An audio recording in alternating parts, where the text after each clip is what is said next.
Pemirsa, Anda masih bersama kami di Presisi Pagi. Kegiatan pendakian ditangguhkan di kawasan dekat Taman Nasional Grand Canyon setelah banjir bandang melanda kawasan itu akhir Agustus. Sering terjadi banjir bandang di kawasan ini juga sering memaksa evakuasi warga lokal dari suku Havasupai.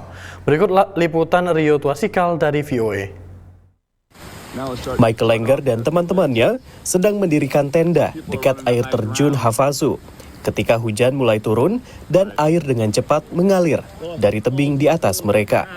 Saw the water cascading from way up high, and then we knew that it was, potentially a situation. And within 10 seconds after that, a tribal member came running through the campsites, screaming, flash flood, emergency evacuate, run to high ground.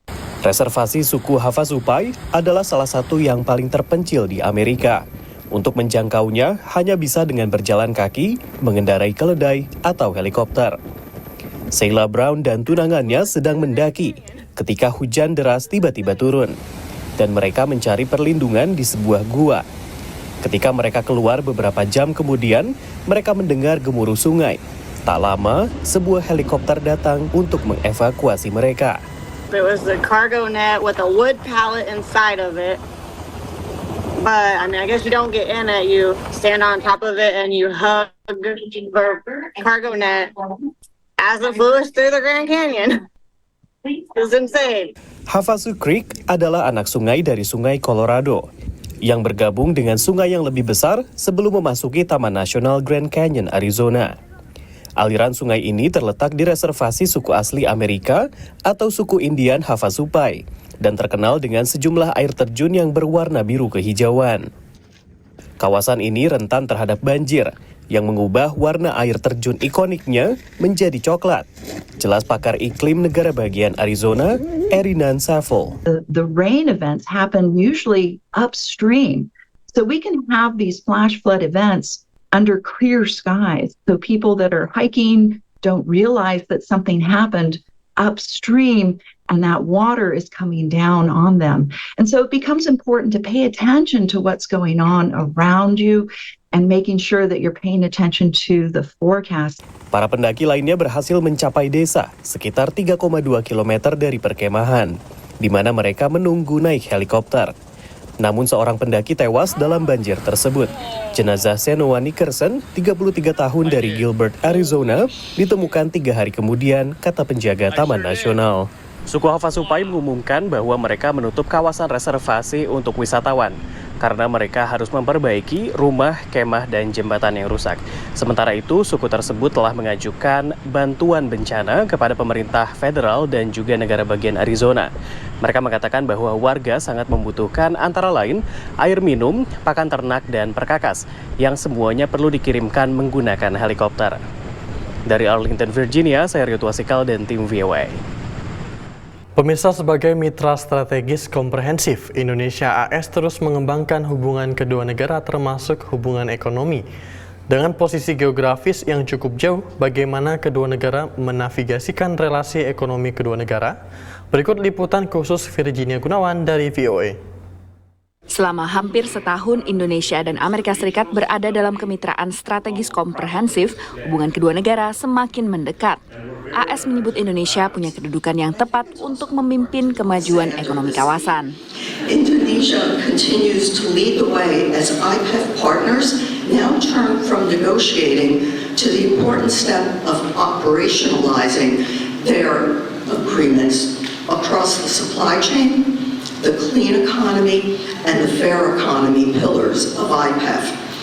Indo-Pacific Economic Framework, kerangka ekonomi Indo-Pasifik atau IPEF, adalah upaya AS untuk merangkul kawasan termasuk Indonesia setelah keluar dari kemitraan Trans-Pasifik TPP pada masa pemerintahan Donald Trump. Analis menilai ketidakikutsertaan AS dalam 2 perjanjian perdagangan terbesar di kawasan, TPP dan RCEP, yang digagas oleh Tiongkok, akan merugikan AS di masa mendatang, juga mengurangi rasa percaya dalam berbisnis. Indonesia is frustrated when it's trying to gain access to the U.S. market and free trade agreements, but it's not specific to Indonesia. It's really the United States writ large. It's unfortunate, but it's one of the areas where both parties are in agreement about sort of having a skepticism towards free trade agreement. Amerika Serikat merupakan tujuan ekspor non-migas kedua terbesar Indonesia setelah Tiongkok. Pada tahun 2023, total volume perdagangan Indonesia dan AS mencapai 36,7 miliar dolar dengan surplus bagi Indonesia sebesar 16,9 miliar dolar. Ekspor Indonesia ke AS mencapai 26,8 miliar dolar, sementara ekspor AS ke Indonesia mencapai 9,9 miliar dolar. Sementara investasi AS di Indonesia mencapai 3,3 miliar dolar pada tahun 2023 dengan total 4.619 proyek. Indonesia berharap AS bisa lebih memahami konteks budaya dalam menjalin hubungan ekonomi dengan negara di kawasan. Cultures di dalam ASEAN yang terkenal dengan brotherly, sisterly di dalam semua aspek negosiasi dan lain-lain itu juga dipahami oleh siapapun yang datang ke kawasan Indo-Pasifik.